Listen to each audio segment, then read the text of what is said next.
This is the White Coat Investor Podcast, Milestones to Millionaire, celebrating stories of success along the journey to financial freedom.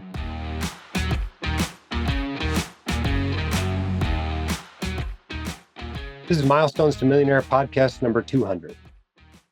Military family physician takes the fast lane to wealth. One of the most underrated financial moves in medicine is working locum tenens. It pays significantly more on average. You can work locums full-time or on the side of your full-time. And when you work with CompHealth, the number one staffing agency, they cover your housing and travel costs, which on top of higher pay really adds up. Locums also gives you more control of your career, allowing you to go where you want, when you want, with a schedule that works for you. It's the perfect way to get ahead financially while getting focused on what you love. Whether it's locum tenens or a regular permanent position, build your career your way with the power of CompHealth. Learn more at comphealth.com. All right. Guess what is coming up? WCICon is coming up. Okay, we're in San Antonio this year, just outside San Antonio in Hill Country at a beautiful resort, right? Because it's a wellness conference. It's the Physician Wellness and Financial Literacy Conference. We want you to go home more well than you were when you came. And so we set it up at a really nice place to stay. We have all kinds of fun activities. We knock off all the, learning stuff at 4:00 and go relax and have fun and have all these great activities planned. That's what WCICon is all about. Now, don't worry, the stuff before 4:00 is very good too, and it's worth your time to come to, right? Not only if you're interested in just wellness or if you're interested in financial stuff, financial literacy, whether that's anything from insurance to real estate investing to asset protection, whatever. We got all that stuff in the conference too. Don't worry. But you're almost out of time if you want to get a swag bag when you come to the conference. Okay, our swag bag deadline is December 12th, and I think this podcast drops December 9th. So if you want a swag bag when you come to the conference, and the swag bags are good, right? You're getting books and stuff in this swag bag. Make sure you sign up by the 12th. Okay? It's a great conference. We can't wait to have you there.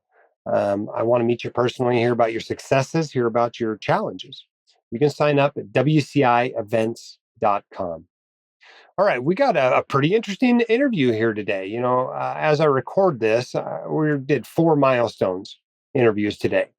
You haven't heard a bunch of them. I think this one will run the earliest of those 4, even though it's the 4th one we're recording. But they kind of went in progression. We had somebody that was an intern at a relatively early milestone, somebody that got back to broke, somebody that got rid of their student loans, and now someone who's building substantial wealth. And so it's kind of a fun progression of what we've been recording today. Now, I know you're not going to listen to them in that order, but it is fun to talk with all of you about your successes and your challenges in real life. And that's what this podcast is all about. It's about you. It's driven by you.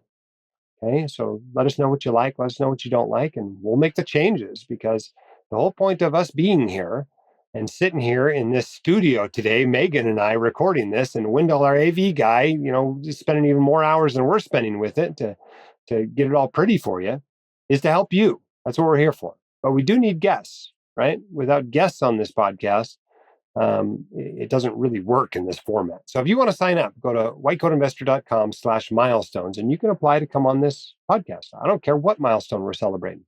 I don't care if you bought a new tire for your car. We'll celebrate it with you and use it to inspire others to do the same. All right. Or if you got $50 million or whatever, I don't care. We'll celebrate it with you. We'll talk with you about your finances, and we'll try to help others to do well with theirs. I want you to stick around after this interview today. We're going to talk a little bit about a book that came out a while back called The Millionaire Fastlane by a fellow by the name of DeMarco. And I think in connection with this interview, you'll find it useful. My guest today on the Milestones podcast is Alex. Alex, welcome to the podcast. Awesome. Hey, Jim, so happy to be here. Thanks for having me on the podcast today. So tell us what you do for a living, how far you are out of training, and what part of the country you live in. Awesome. I would love to. I'm a family medicine physician in the United States Air Force. I'm stationed over in Colorado Springs. I've been out of residency for almost 4 years now, and absolutely love it. Very cool. 4 years is all, and you're working for the Air Force. Well, now I'm really impressed with the milestone we're celebrating today. Tell us what milestone we're celebrating. Absolutely. Milestone to millionaire. So super excited. Hit the $1 million net worth right before I turned 31. I'm 32 now, so I was still 30, and super excited about that and grateful for the opportunity and just the investments that came along the way. Well, thank you for your service, number one. Yeah, you as well. Number two, Tell us about your family. Are you married, have a partner, kids? Yeah, absolutely. I'm married, have two kids. My wife, Stephanie, she's a wedding photographer, travels all over the country, but largely in Virginia, where we grew up, and does a lot of weddings there, a lot of photography sessions there, and owns her own small business. So it's been really cool to see her grow her business, scale her business, and run that remotely as we've lived in different duty stations. We were at Eglin Air Force Base in Florida, and then now here in Colorado Springs. I have two amazing boys. One is almost 4 years old. His name's Jack. He's the best. And then Owen, who is just turned 5 months old yesterday, and time is flying there. So super grateful. Is she just absolutely crushing it with this wedding photography business? Like she's making more money than you are as a doc? Phew, I wish she could. She was doing it full time, and we lived in Virginia. When we first got married, she was my sugar mama for sure. I was in residency, and she was making doctor money with her business and doing a bunch of weddings and just kind of traveling back and forth from Florida to Virginia. And then we moved to Colorado, and she decided, hey, I want to spend some more time with my kids. So she's cut back her weddings in half. She makes about 80 to 100K per year doing that, and then we're planning on potentially moving back this coming summer once my time in the Air Force is up. And then she'll take that on more full time. She absolutely loves her work and wants to build that back up again. And she's so amazing at what she does. She has so much demand for weddings that she could just do it all the time. So it's been really cool to see. You understand why I'm asking though, right? Because the Yeah, math doesn't add up. I know yeah, what a military family physician gets paid, yeah. and you haven't earned $1 million since you became an attending. Yeah, no, that's exactly right. So a few ways that I've done that, Jim. One was when I got into residency, I bought a house with $58 out of my pocket using the physician loan. And that $58 was terrifying. I was like, oh my gosh, this is a terrifying experience. I grew up with really humble beginnings. My family did not make much money. My dad worked incredibly hard to support our family. My parents got divorced, but I really saw the importance of hard work, and obviously that led well for med school and beyond. And so I saw that, and I realized I was never gonna take the chance or never gonna put my family in that same position financially. And so I was always really interested in money and how to save and how to set up myself well financially. And so went to college. Then, of course, got the HPSP scholarship, the Health Promotion Scholarship Program through the Air Force to pay for med school. And then, as you know as well, they give you that little stipend. So I was able to keep living expenses really low while I was in medical school. I had a roommate, so I was paying I think like $700 a month maybe for rent. And I tell you what, I was making I think $28,000, and I felt like the richest man in the world. And so I was able to graduate med school debt free because I used that stipend to pay off the little bit of undergrad debt that I had. I was fortunate to get some scholarships for undergrad. And then I bought that house $58 out of my pocket. We did like a live in flip light while we were in residency. We wanted to buy a duplex or a quadplex and house hack that, but there was just not a lot of them available where I was in residency.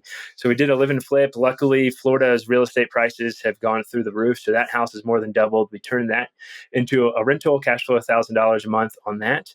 And then I met some partners, and I would say to anyone listening, if you're getting started or you're trying to figure out what your next steps are, the partnerships and being in the right room with the right people. Of course, after you educate yourself, which is why this podcast is so amazing and White Coat Investor and all your content is so incredible. But once you educate yourself, you have to take action. And I think that's what set me apart, why we've been able to hit that millionaire milestone so early.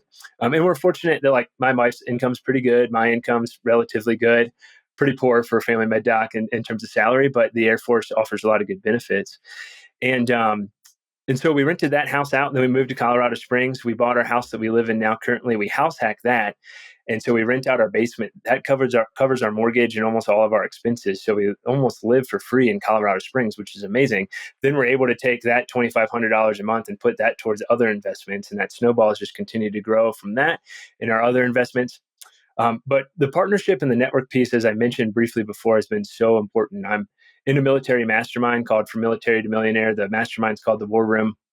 And through that, I found amazing partners, Charlie and Luke. And so we bought some short-term rentals initially. We had a couple short-term rentals, sold one, kept one. And that cash flows incredibly well. My wife and I joke all the time. geodesic dome in the mountains of Colorado. A really cool stick-built home right near Eldora Ski Resort, if you're familiar. And that thing grossed 110,000 its first year. It's been grossing $100,000 every year. We've been netting about 60,000. We have some partners on that. We're like, man, if we just bought two of these and we owned them outright, that'd be it. That'd be the end. We wouldn't need to work anymore. And so we've been very It's fortunate. interesting you mentioned that because I've said Yeah, this many times, particularly in a lot of our real estate content, that I think the fastest way to financial independence is building a short-term rental empire. yeah. Yeah, it is. The tricky part is the regulations piece. And I think, Airbnbs, as more and more people got into that during the pandemic, and it just became more saturated of a market. So you really have to invest in places that are tourist specific. The regulations have already been figured out, and understanding that, like, hey, these may change and you need to have a backup plan. But that's been great. We sold another short-term rental, so that added to our net worth significantly there from that perspective. And then now we just focus largely on residential assisted living homes. So my partner Charlie and Luke, we own five that we lease to operators, and then we own three more through a fund that we started. And so that's where a large portion of our net worth has come from, has been partnership. And then we own a couple small businesses. I host a podcast called Physicians and Properties that love to have you on sometime. And then through that, have a few little businesses, and then we have a mastermind for residential assisted living as well. And so that cash flows quite well. So been really fortunate and incredibly grateful for how things worked out. But if it wasn't for partners, most specifically my wife, and then my business partners, I would not have been a millionaire at 30. I would not be a millionaire now at age 32. And so just really grateful for where I am. Yeah, very cool. So if we had to break it down, I mean, when you applied for this, I think you said your net worth was 1.3 million. I assume it's a little higher now since it takes Yes, us a sir. while to get you on the Yeah. podcast. Yeah. But let's break it down. How much you got in retirement Yeah. accounts? How much you got in cash? How much you got in non-real estate investments? How much you got in real estate investments? How much do you have in, your residence, et cetera? Yeah, absolutely. So retirement accounts between me and my wife, we probably have about 400,000. I haven't checked in a while, and of course, the market's been on quite the bull run lately, so maybe more. And that's just in TSP, Roth IRA, a SEP IRA for my wife. So probably about 450,000 there. We got 200,000 in our Florida house in terms of equity. We have probably 150-ish thousand in equity in our home here in Colorado Springs. Between the five residential assisted living homes, equity, of course, that's in a partnership split three ways, but equity in that would probably be close to 400 or 500,000 if we were to pull that out. And then the fund, that's a little bit tricky because we own such a small percentage of that, but probably another 100,000 or so in that regard. Also have a few investments. I helped raise some capital for a boutique hotel in the Smoky Mountains called Tremont Lodge, and that we're renovating right now. So help raise some capital for that. So I have a small equity position in that. And then I've also invested in a mobile home park syndication, just 50,000 there. So that kind of builds up or kind of makes up the majority of our net worth. And then we have some, traditional stock investing accounts, $40,000 or $50,000 in those, and then a few other just little accounts here and there to make up the total. So we're largely real estate heavy, but then our retirement accounts between TSP, Roth IRA, SEP IRA make up a significant portion of our net worth as well. Yeah, a bit of a balanced approach there. Exactly. Yeah. And I think that's important. I love real estate. I think that is the best way to build wealth, and I'm biased in that regard. But I think having a balanced approach is really, really appropriate, especially given, market dynamics and so forth, as we've seen with the pandemic and elections and whatnot. Yeah, nobody's complaining this year if they own U.S. stocks. No, not at all. And I think a little bit of a surprise, Yeah. but certainly grateful. Yeah. Now, like most real estate investors, you're not terribly debt averse. I think a lot of people that take the HPSP scholarships sometimes are. Tell us Yeah. about your attitude toward debt and using it to help you along the way to build wealth. Yeah, well, I think debt used properly is such an important tool, especially in real estate. I mean, what other place can you leverage, a loan 10% down for short-term rentals, no money down for the physician loan or VA loan, which is a huge benefit, or some DSCR loans or commercial loans that are 20 to 30%. It's just huge. So I think I look at it more from the leverage perspective is enormous. And I agree from a debt perspective, certainly I'm adverse. I have zero debt at all on credit cards or anything else. We have no debt other than our mortgages on these properties. But I think that is safe, more safe than, traditional debt, largely from the fact of like, it's a tangible asset that I can see and touch and feel, and cash flows every month, and it's protected. And if we look back at market dynamics over time, real estate has always gone up with inflation. And frankly, I don't see inflation ever stopping anytime soon with all the cash that's been pumped into the system lately. So I think it's a really safe bet. I think it's healthy debt, I would say, and I think the folks that really get themselves into trouble are with that consumer debt. Yeah. The phrase you use, I think is very important. It cash flows, Yeah, right? yeah, yeah. Because putting enough down to make sure you have a cash flow positive property is very important. You can have an infinite number of cash flow positive properties, but Right. even a physician income can only carry so many cash flow negative properties. Now, you've Yeah. gotten away, it sounds like, with some relatively small down payments and still been positive cash flow, which is very fortunate. But a lot of people find the only way to be cash flow positive is to make bigger down payments, 25, 30, 33%, things like that sometimes to be cash flow positive. What have you found with your most recent properties that you bought through the fund or whatever? Have you been having to put down more than you used to? Yeah, that's a great question. The fund is a bit different. So that was, we partnered with an operator, and he's renovating the assisted living homes, and then we're getting more private pay residents, and so we're adding equity in the renovations perspective, also adding equity in terms of the business and able to charge more. And of course, those are commercial properties, and probably a bit more advanced for folks that are listening to this in terms of how they're valued. But as much as we increase the net operating income based off the cap rate, we're adding value. So that's a bit different there from that perspective. For ours that we own and we lease out to operators, for example, the last deal that we did was in Arizona. We sent out some direct mail, so I was able to find a list of all the assisted living homes in Arizona, and we were able to use that to find the addresses for all of those using our VA. Then we were able to send out direct mail, 648 letters that we sent out. We had about 40 folks reach back out to us that were interested in selling their home and their business, and that's largely because of the silver tsunami of businesses. We see these mom and pop owners who want to retire, and we also see the silver tsunami in terms of residential assisted living as more and more folks are needing these homes. And I can talk a lot more about the demographics there if you'd like later, but we sent out these mailers. We had about 40 people reach back out. And then we were talking seriously with 5. We got 4 under contract. 1 was the one that ultimately worked out.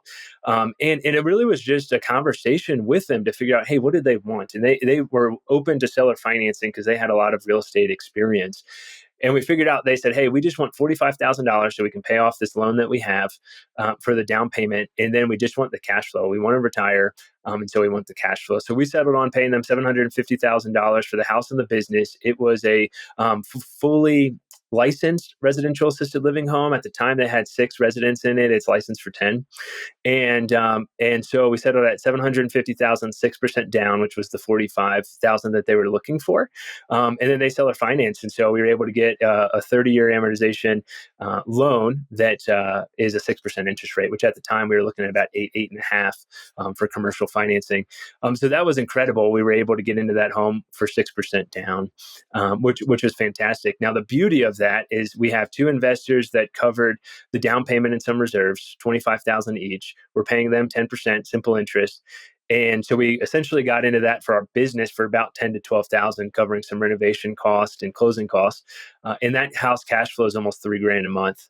And that's with 6% down. So residential assisted living is an amazing opportunity now and into the future. But that was a little kind of quick deep dive of our latest deal that we've done. Yeah, very cool. So still finding a step where you're not putting a lot down, but clearly you have an entrepreneurial bent to you.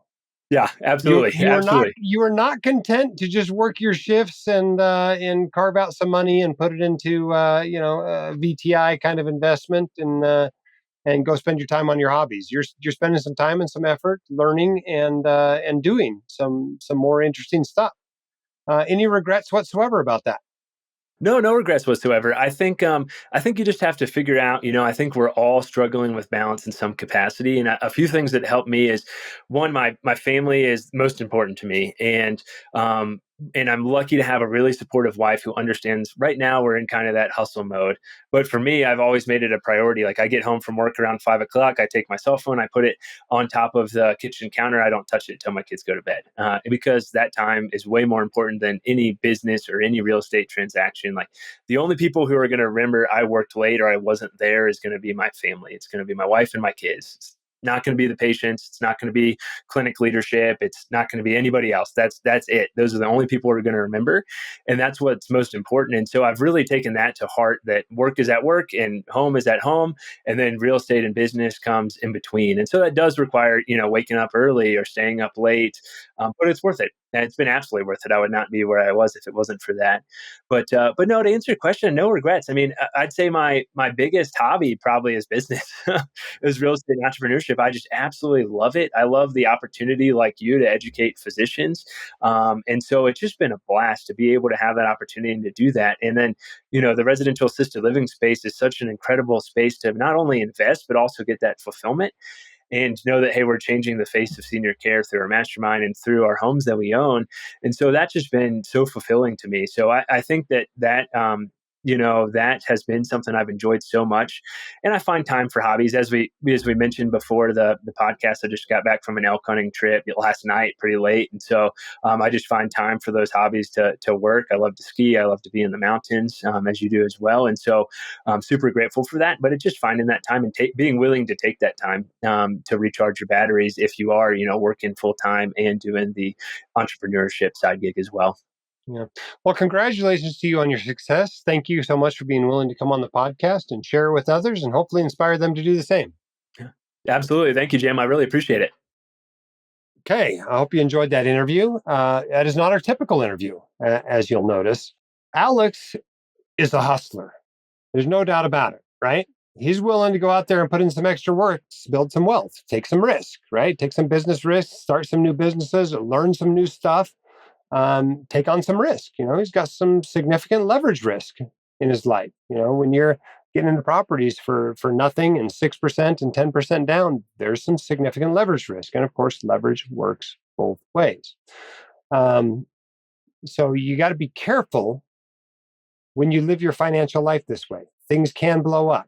But in general, when you put this much work into it and this much attention into it, yes, you're going to have some things that don't go perfectly for you, but you're going to have enough successes to make up for it. Now, I mentioned at the beginning of the podcast this book by DeMarco, and I haven't read the whole book, but I'm familiar with the concepts in it. Okay, it's called the Millionaire Fastlane, and he talks about there being 3 lanes in life that people choose with their finances. The first one is the sidewalk. That's basically most people, right? They never build any wealth. And that's because they're not doing the things that build wealth. And so they're on the sidewalk. They're literally watching the rest of us go by and wondering, why can't I be like that? Or just not willing to do those things. And then he talks about the slow lane and the fast lane, right? And the fast lane, I think is pretty well demonstrated by this interview with Alex, right? He's only 4 years out of residency. He's been in a military family doc job. And we can all look up what military family docs make. It's substantially less than the average family physician paycheck, I can assure you. And of course, his wife is working hard and hustling as well, and they've had a number of successes in their life. But 4 years out and millionaires, right? When I was in the military, it took us 7 years. And 3 of those were not in the military before we were millionaires. And he's gotten there faster because he's on the fast lane with all this hustling and entrepreneurship that he's doing. So what does the slow lane look like? Well, the slow lane, I don't want to call it the guaranteed pathway to wealth. It sounds kind of boring, actually, when you put it that way. But that's basically what it is for a doc. Here's what it looks like. You get good training. You go get a decent job. You carve out maybe 20% of what you're making. You put it toward building wealth. You can invest it in low cost, broadly diversified portfolio, static asset allocation of index funds. Okay? So you put your money into a handful of index funds, and after 15, 20, 25 years, you are a multimillionaire who can retire very comfortably, maintain your lifestyle even after retirement, never have to worry about money again, leave lots of money to your heirs and to charities, right? It's not guaranteed, but it's pretty close to guaranteed, right? If you carve out 20% of your income throughout your career and invest it just in that boring way, a few minutes a year is all you got to spend on your finances, really, and you're going to get there. Okay? This is what this author, DeMarco, would call the slow lane. Okay? And maybe it is kind of slow if you're a typical earner. If you're in a family that only makes $80,000 a year, maybe it is kind of a slow lane. For a physician, if you're willing to live on only $80,000 a year, this is a very fast lane. You can get to financial independence in 5 or 10 years out of training. If you're earning like a doc and spending like regular Joe, right? I tell people to live like a resident for 2 to 5 years, and that'll certainly give you a big jump start on your financial life. But if you just keep doing that, you get to FI very quickly, maybe a decade. The third lane, of course, is this entrepreneurial lane. There are no guarantees in the entrepreneurial lane. It's been fun for me in my life to have one foot kind of in this steady, slow lane and one foot in this not so steady, fast lane. And we've had successes in the fast lane. We've obviously had successes in the slow lane as well. Would we have gotten to our goals in the slow lane if that's all there ever was? Absolutely. We wrote a plan up in residency that would have had us financially independent and me able to work, whatever I wanted to work by 51. Well, 51's only like a year and a half away, right? I don't feel like I'm quite that old yet. Maybe I am. You guys look at me and see some gray hair when you're watching this on YouTube, but, it went pretty fast. That's the slow lane pathway, and it would have worked just fine for us, even if WCI had never made any money. But starting in 2011, I started hustling, a little bit like Alex did. And working hard, trying to, do some good things in the world, but also trying to make some money. And obviously WCI became successful, right? There's 18 of us working here now. We've got to make payroll every month, but we are obviously able to do that so far. And that helped us build wealth faster. And because of that, we became financially independent about 8 years faster than we expected to. So I don't want to tell you that the fast lane doesn't work. Clearly it does work, right? We went down the fast lane. Now, I don't know that I was hustling quite as much as Alex was while I was in the military. That was a little different ops tempo back then. If I wasn't deployed, a couple of my partners were, and we were working an awful lot of shifts back then. Thankfully, deployments are not quite so frequent now as they were back then when I was in the military. And it gives people a little bit more time at home to maybe work on some other things. But the truth is, these both work. You've got to figure out what's right for you. What you don't want to do is say, oh, I'm mostly just going to be in the slow lane, but I'm just going to gamble on this other thing on the side, right? That's a bad idea. That doesn't work out very well for anybody to put a big chunk of their net worth into something they did not learn much about, they're not paying much attention to. That's a bad idea. Don't do that, okay? If you want to be in this fast lane, get all the way into it. Okay? Yes, you can still work out the slow way, just like we did, but put both feet in, put the time in, learn what you need to do, and put the effort in. And yes, there are costs, right? For some portion of your life, you're probably going to feel like you got a couple of jobs. And hopefully that pays off very well for you. There's no guarantee, obviously, it's going to. But the entrepreneurial pathway can be very effective. It's just a much less guaranteed pathway. So figure out what's right for you. Don't feel guilty that you're not in the other pathway, whatever you choose. Don't choose the sidewalk. The slow lane's fine. The fast lane is fine too. I'm not here to judge you no matter which one you're in. But figure out what works for you. Write down a financial plan. Follow the financial plan. Okay? And make sure you're adequately educated for the pathway that you choose. Okay? Hope that's helpful to you. One of the most underrated financial moves in medicine is working locum tenens. It pays significantly more on average, and you can work locums full-time or on the side of your full-time. When you work with CompHealth, the #1 staffing agency, they cover your housing and travel costs, which on top of higher pay, really adds up. Locums also gives you more control of your career, allowing you to go where you want, when you want, with a schedule that works for you. It's the perfect way to get ahead financially while getting focused on what you love. Whether it's locum tenens or a regular permanent position, build your career your way with the power of CompHealth. Learn more at comphealth.com. All right, don't forget WCI Con. Okay, the swag bag deadline is the 12th. You can still register to come after the 12th. We'd still love to have you, right? In fact, I don't think we're going to be totally sold out of this conference. I guess that's always possible. But you can probably walk up the day of the conference and register if you want, but you won't get this swag bag. And it is a sweet swag bag. So register by the 12th. Come see us in San Antonio. It's going to be a great conference. Sign up at WCIevents.com. That deadline is December 12th, 2024. More information is WCIevents.com. You can go there. You can see pictures of the resort. You can see who the speakers are going to be, what the topics are going to be. The conference is running February 26th through March 1st, 2025. So it's a great time of year to be down there in San Antonio. And I'm looking forward to meeting as many of you as I can there. Thanks for listening to the podcast. We appreciate you being here, and I hope it's helpful to you. Give us feedback, send us emails, editor@whitecoatinvestor.com. We will improve it as much as we can and make it as useful as we can for you. We really, truly are here to serve you. Thanks so much for what you're doing, and we'll see you next time on the Milestones to Millionaire podcast. The hosts of The White Coat Investor are not licensed accountants, attorneys, or financial advisors. This podcast is for your entertainment and information only. It should not be considered professional or personalized financial advice. You should consult the appropriate professional for specific advice relating to your situation.